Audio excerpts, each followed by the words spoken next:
If you are looking for a quick, fun, emotionally satisfying read, then this is definitely worth picking up.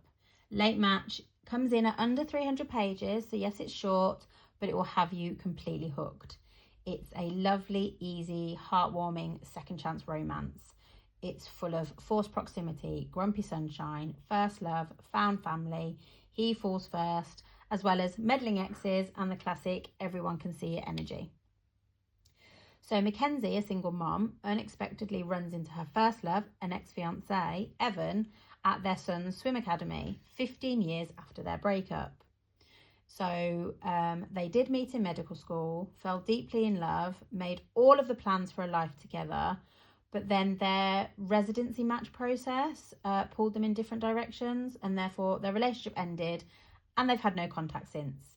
Now, the timing might be unexpected, but it's perfect for clearing the air, throwing them back into each other's lives, and everybody around them, their friends, their family, even their exes, are rooting for a reunion.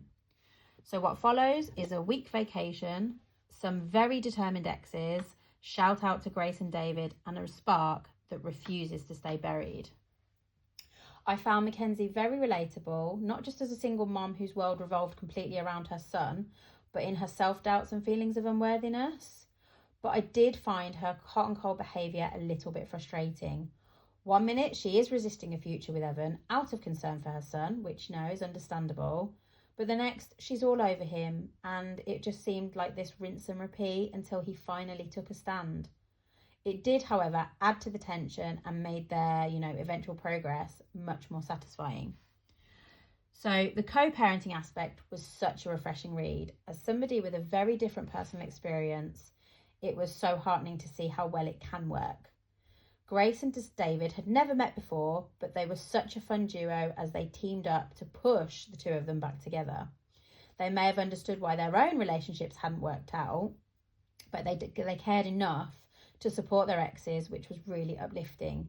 And it's such a great reminder that not all breakups have to end badly, although that's not certainly always the case.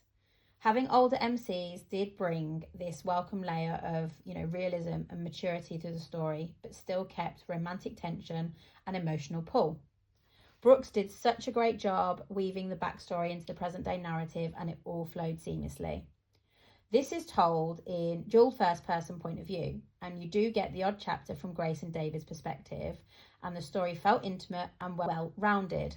But don't worry, there's still plenty of steam and spice to enjoy.